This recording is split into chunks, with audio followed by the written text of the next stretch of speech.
अस्सलामुअलैकुम। Welcome to the new series of TypeScript quiz preparation. उम्मीद है कि आप सब लोग खैरियत से होंगे और रेगुलरली अपनी टाइपस्क्रिप्ट की प्रैक्टिस कर रहे होंगे। जैसे कि आप लोग को मालूम है कि आप लोग के टाइपस्क्रिप्ट के क्विज की डेट जल्दी अनाउंस होने वाली है और हो सकता है जब आप लोग ये वीडियो देख रहे हैं तब तक क्विज की डेट अनाउंस भी हो चुकी हो। और मुझे ये भी मालूम है कि आप में से 90% लोगों की टाइपस्क्रिप्ट के क्विज की बिल्कुल भी तैयारी नहीं है। तो मैंने ये फैसला किया, मैं जो है आप लोग के टाइपस्क्रिप्ट के क्विज की प्रिपरेशन कराने वाला हूँ सर्जिया की रेपो को यूज़ करते हुए। तो चलें शुरू करते हैं अपनी सीरीज की फर्स्ट वीडियो को। सबसे पहले जो हम लोग सर्जिया की रेपो को ओपन कर लेते हैं। सिंपल, किसी भी आपने अपने ब्राउजर पे आ जाना है और आपने सर्च करना है पेनावर्स लर्न टाइपस्क्रिप्ट रेपो। आप जैसे ये सर्च करेंगे आपके पास सबसे पहले एक लिंक आ जाएगा। यही लिंक है जिसमें सर्जिया की रेपो है। ये देखें, ये मेरे पास रेपो ओपन हो गई है सर्जिया की। इसमें से स्टेप 00 से लेके स्टेप 10 तक जितना भी कंटेंट है वो सारा आपके क्विज में आने वाला है और यही सारा कंटेंट जो है हम इस सीरीज में भी कवर अप कर रहे होंगे। ठीक है, तो चलें स्टार्ट करते हैं अपना सबसे पहले स्टेप 00 के साथ। स्टेप 00 हेलो वर्ल्ड है। इसको अगर हम ओपन करके देखें तो यहाँ पे हमें सबसे पहले जो है, अगर हम डायरेक्टरीज में देखें तो हमें कुछ फाइल्स बनी हुई दिखती हैं जिसमें package.json, tsconfig और package.json है। ये फाइल्स जैसी हमने देखी हमें पता चला कि भाई इस फोल्डर के अंदर ये जो हेलो वर्ल्ड है इसका प्रोजेक्ट इनिशियलाइज हुआ है। तो हो सकता है जब इन्होंने फर्स्ट स्टेप से ही जो है हमें अपना प्रोजेक्ट इनिशियलाइज करा दिया तो हो सकता है क्विज में हमारे कुछ इस हिसाब से भी क्वेश्चन आ जाए। तो हम क्या कर लेते हैं, हम अपनी कमांड्स को याद कर लेते हैं, एक बार रिवीजन कर लेते हैं और हम जो है अपना प्रोजेक्ट भी साथ साथ इनिशियलाइज कर लेते हैं। मैंने अपना प्रोजेक्ट कैसे इनिशियलाइज करना है, सबसे पहली कमांड चला लेता हूँ tsc-init। अब ये कमांड क्या करेगी, मेरी जो है tsconfig की फाइल बना देगी। ये देखें, इसने हमारी यहाँ पे tsconfig की फाइल बना दी। ये देखें आ गई। अब इसके अलावा मैं क्या करता हूँ, मैं और भी कुछ फाइल्स बना लेता हूँ। अब हमारी दूसरी कमांड होगी npm init -y। ठीक है, यहाँ पे मैंने npm init -y चलाया। ये देखिए इसने जो है यहाँ पे package.json की फाइल बना दी। अभी के लिए हम जो है इतने ही अपना प्रोजेक्ट कॉन्फ़िगर करेंगे, इसके अलावा इसको और एडवांस सेटिंग की तरफ नहीं लेके जाएंगे। इसके अलावा जो हमारी package.json और जो हमारे पास एक नोड मॉड्यूल्स का फोल्डर आता है वो हमारे पास तब आता है जब हम कोई मॉड्यूल को इंस्टॉल करते हैं। अभी के लिए हमें कोई भी मॉड्यूल इंस्टॉल करने की ज़रूरत नहीं है, इस वजह से हमारे पास जो है नोड मॉड्यूल्स का भी फोल्डर नहीं है और package.json की फाइल है। चलें अब जो है हम अपनी सर्जिया की रेपो पे आते हैं दोबारा और app.ts को ओपन करके देखते हैं कि इसमें क्या मटेरियल है। इसमें इन्होंने सबसे पहले एक वेरिएबल बनाया हुआ है जिसके अंदर इन्होंने कोई स्ट्रिंग टाइप की वैल्यू असाइन की हुई है और उसके बाद उसको कंसोल लॉक कराया हुआ है। सिंपल, हम भी यही करके देख लेते हैं।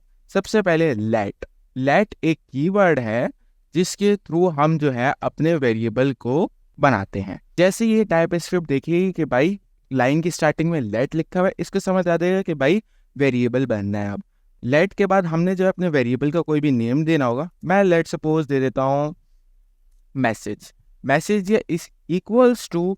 याद रखिएगा हमेशा इक्वल्स टू की राइट साइड पे जो भी चीज़ें आएंगी वो इक्वल्स टू की लेफ्ट साइड पे जो वेरिएबल होगा उसके अंदर जाके स्टोर हो जाएंगी। मैं क्या करता हूँ, यहाँ पे हेलो वर्ल्ड, यहाँ पे मैंने ये जो हेलो वर्ल्ड किया है ये सारा जाके जो है ये जो स्ट्रिंग की वैल्यू है जाके मैसेज के अंदर स्टोर हो गई।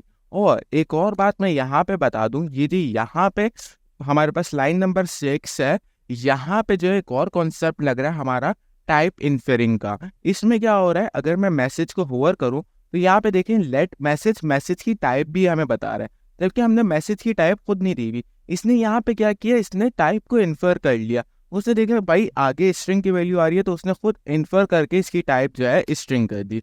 अब अगर मैं लॉग करा लूँ और लॉग में मुझे क्या करना है, अपना मैसेज जो भी मेरा वेरिएबल का नाम है मैंने वो कर दिया। अब अगर मैं जो है इसको क्लियर करता हूँ and tsc main.ts and note main.js। अच्छा, ये शॉर्टकट कमांड है हमारी जिसमें जो है मैं दोनों फाइल्स को एक साथ रन कर देता हूँ। अब इसमें इन्होंने बोला main.ts, नहीं सॉरी, मेरी फाइल जो है दूसरे नेम से थी video1.ts एंड नोट video1.js। ये जैसे ही मैंने कमांड चलाई ये देखिए मेरे पास क्या हुआ, मेरे पास हेलो वर्ल्ड आ गया। हमारा अभी के लिए स्टेप 00 में क्या था, हमें जो है अपना हेलो वर्ल्ड प्रिंट कराना था। इसके साथ हमने हेलो वर्ल्ड प्रिंट कराने के साथ हमने एक और चीज़ को भी देख लिया, टाइप इन्फरेंस का। मैं यहाँ पे कमेंट कर देता हूँ, टाइप इन्फरेंस, यहाँ पे टाइप इन्फरेंस हो गया। ठीक है, इसके बाद अभी तक हमने कितना कवर अप कर लिया, step 0 hello world cover up कर लिया। इसके बाद हमारे पास आता है स्टेप 0 ए जेसन ऑब्जेक्ट्स। अच्छा, जेसन ऑब्जेक्ट्स ये जो है अभी के लिए थ्योरेटिकल एक टॉपिक है, लेकिन इसके अंदर से बहुत अच्छे क्वेश्चंस आपके क्विज के अंदर आ सकते हैं। और इसके अलावा ये एक ऐसा टॉपिक है जो आप आगे जाके मस्ट यूज करोगे। इसमें क्या होता है, जेसन फुल फॉर्म जिसकी है JavaScript object notation, JSON stands for, ठीक है। JSON is a text based data format that is used to store and transfer data. अच्छा, जो हमारे पास JSON text based data format होता है जो यूज करते हैं हम स्टोर और ट्रांसफर करने के लिए डेटा को। अब इसका जो सिंटेक्स देख लेते हैं हम। अगर मैं अपने पास भी बना लेता हूँ, एक काम करता हूँ, मैं अपने पास भी बना लेता हूँ जेसन सिंटेक्स, ठीक है।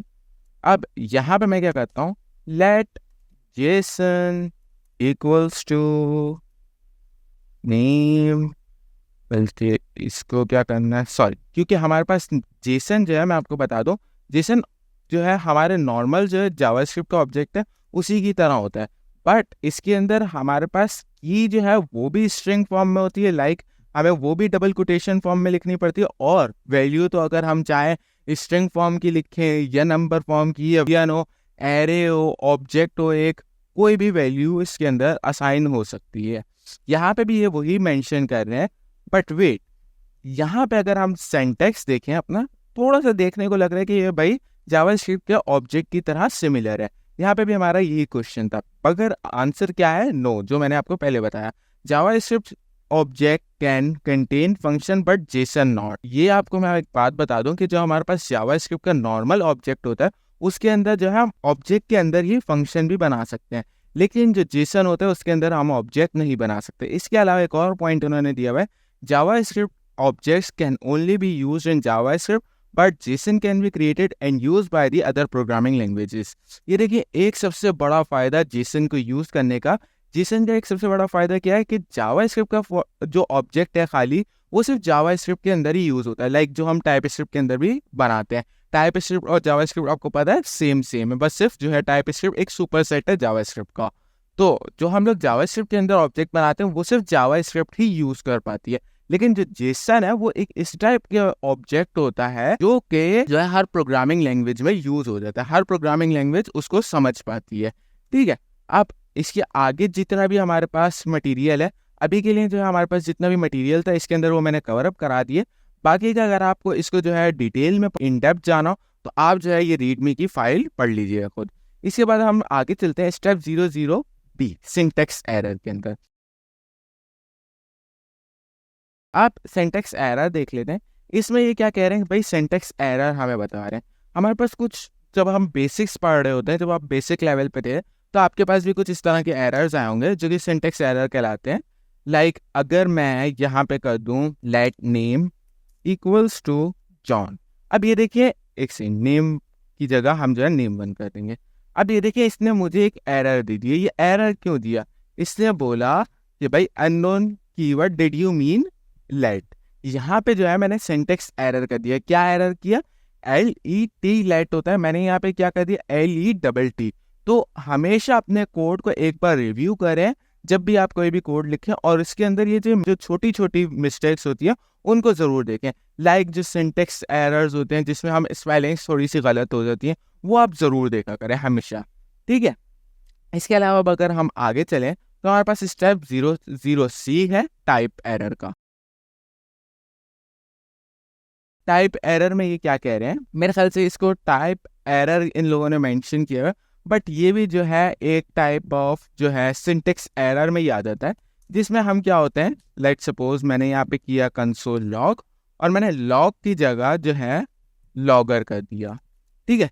लॉगर कंसोल डॉट लॉगर तो कोई फंक्शन है ही नहीं, कंसोल लॉग है। तो इसने क्या बोला कि भाई आपने जो है ये यहाँ पे एरर दे दिया इसने, या तो ये सिंटेक्स एरर भी इसको हम कह सकते हैं और इसको जो है हम टाइप एरर भी कह सकते हैं, ठीक है।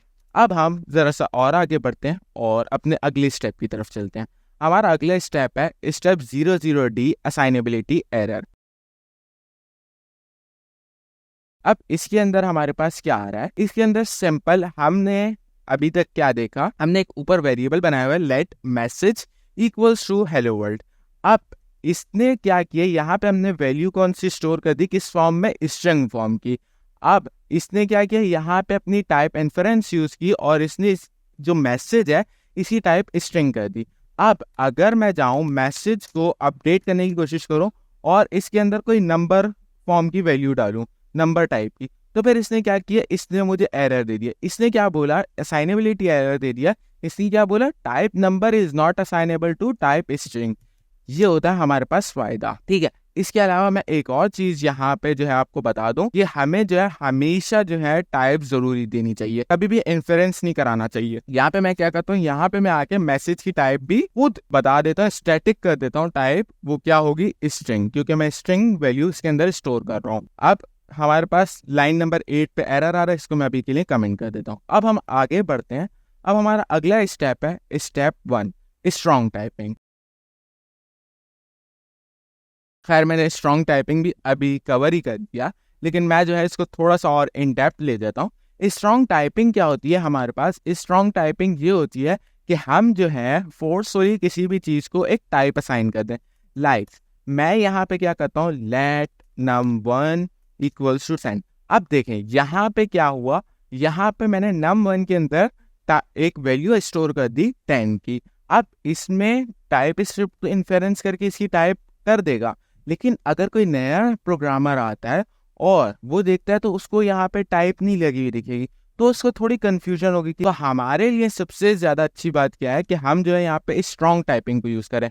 मैं num1 की क्या के अंदर मैं कौन सी वैल्यू स्टोर कर रहा हूँ, नंबर टाइप की, तो मुझे इसकी टाइप भी क्या देनी होगी, नंबर, ठीक है। यहाँ पे मैंने नंबर दे दी। अब इसका एक और फायदा वही वाला कि अगर मैं num1 को अपडेट करने की कोशिश करूँ, num1 इक्वल्स टू स्ट्रिंग में 10, इसने क्या किया, एरर दे दिया। इसने वही एरर दिया, type string is not assignable to type number.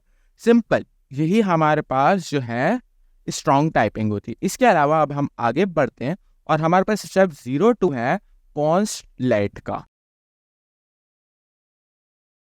अब कॉन्स्ट लेट क्या है, कॉन्स्ट और लेट एक ऐसे कीवर्ड है जिनको हम यूज करते हैं अपने वेरिएबल को बनाने के लिए।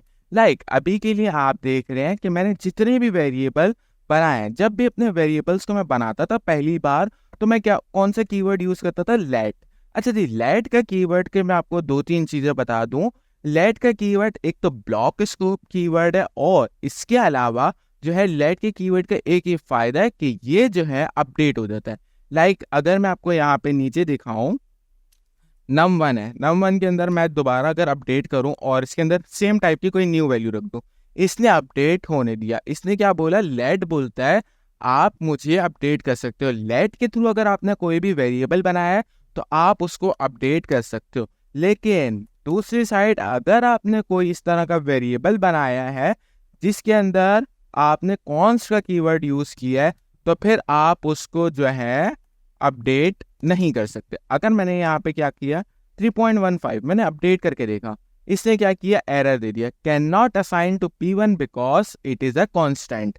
ये हमेशा हम जो है तब यूज करते हैं, कॉन्स्ट का कीवर्ड लगा के वेरिएबल तब बनाते हैं जब हमें पता होता है कि हमारी ये वैल्यूज जो है कॉन्स्टेंट है। लाइक यहाँ पे मेरे ख्याल से आई थिंक से पाई की वैल्यू है 3.14। इसी तरह हमारे पास और भी वैल्यूज होती हैं जिनको जो है हमारे पास कांस्टेंट होती हैं, जैसे ग्रेविटी की आई थिंक सो वैल्यू है। इस तरह की और भी बहुत सारी वैल्यूज हैं जो कि हमारे पास कांस्टेंट होती हैं, वो जो है अपडेट तो नहीं होती ना बार बार। तो अब अगर उनको हमें अगर अपनी प्रोग्रामिंग में बनाना होता है तो हम क्या करते हैं, उसको कौन से कीवर्ड की बदौलत एक वेरिएबल बनाते हैं और उसके अंदर उनको स्टोर करते हैं, ताकि वो जो है बाद में कभी भी अपडेट ना हो सके, वो सिर्फ आप यूज कर सको। लाइक अगर मैं लॉक कराना चाहूँ P1 को, ये मैंने लॉक करा दिया, इसने लॉक करने में कोई मुझे इश्यू नहीं दिया। अगर मैं जो है ये PI जो है इसके अंदर नंबर टाइप का डेटा स्टोर है, अगर मैं आपको दिखाऊं, इसने अभी टाइप इन्फेरेंस में अगर मैं आपको यहाँ पे नंबर टाइप भी बता दे देता हूँ इसको, यहाँ पे मैंने टाइप नंबर दे दी, PI की टाइप क्या है, नंबर। अब अगर मैं चाहूँ PI के ऊपर कोई नंबर के मेथड्स चलाना, तो वो भी मैं चला सकता हूँ, बट इसकी मैं वैल्यू अपडेट नहीं कर सकता, सिंपल। ठीक है, यही थी हमारी आज की वीडियो। मगर ये वीडियो इख्तिताम करने से पहले आप लोग के लिए एक अनाउंसमेंट है कि जो है आप लोग को इस वीडियो के डिस्क्रिप्शन में एक लिंक मिल जाएगा टेम्पररी क्विज कह लें या फिर प्रैक्टिस क्विज का लिंक आपको मिल जाएगा, जो कि आप ज़रूर अटेम्प्ट कीजिएगा, जिसके अंदर हमारा कंटेंट जो है आज की वीडियो का ही कंटेंट होगा। उसके अंदर जो है स्टेप 0 से लेके स्टेप 02 तक का कंटेंट कवर अप हुआ होगा। तो आप वो कोई ज़रूर अटेम्प्ट कीजिएगा ताकि आपको जो है अपनी प्रैक्टिस का स्कोर पता चल सके। मैं फिर मिलूंगा एक न्यू वीडियो में, तब तक के लिए अल्लाह हाफिज़।